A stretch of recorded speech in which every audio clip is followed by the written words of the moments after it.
चलिए +1 स्टूडेंट्स, पढ़ाई के इस दूसरे स्तर में आपका स्वागत है।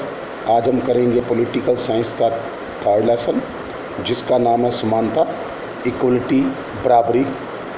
जब से देश आज़ाद हुआ है तब से संविधान के अंदर एक प्रावधान किया गया, एक प्रस्तावना की गई कि भारत के कानून के सामने सभी समान हैं। समानता का मनुष्य के जीवन में विशेष महत्व है। स्वतंत्रता की प्राप्ति की तरह मनुष्य में समानता की प्राप्ति की इच्छा सदा रही है। समानता की प्राप्ति के लिए मनुष्य को बहुत संघर्ष करना पड़ा। अमेरिका की स्वाधीनता की घोषणा में कहा गया कि सब मनुष्य स्वतंत्र व समान हैं।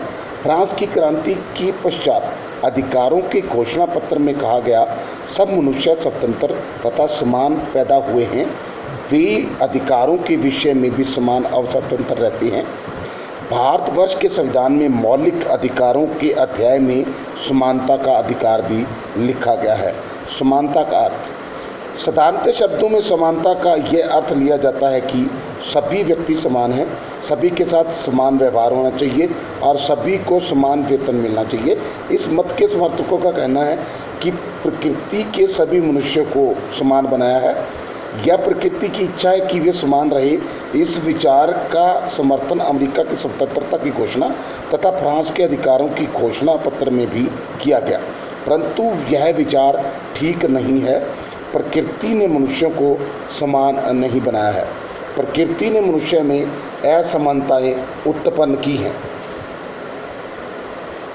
जिस प्रकार वार्नर ने कहा है कि समानता के सिद्धांत का यह अभिप्राय है कि अधिकारों के रूप में जो सुविधाएं मुझे प्राप्त हैं वह उसी रूप में अन्य व्यक्तियों को भी प्राप्त होंगी। जो अधिकार अन्य को प्रदान किए गए हैं वो मुझे भी दिए जाएंगे। अब प्रोफेसर लॉस्की के अनुसार समानता का अर्थ है कि विशेषाधिकार वाला वर्ग ना हो, उनको उन्नति के समान तथा उचित अवसर प्रदान हो। समानता की विवेचना के आधार पर हम ये कह सकते हैं कि समानता की अगर लिखित विशेषताएं हैं: विशेष अधिकारों का अभाव, उन्नति के समान अधिकार, प्राकृतिक असमानताओं का नाश, सभी व्यक्तियों की मौलिक आवश्यकताओं की पूर्ति।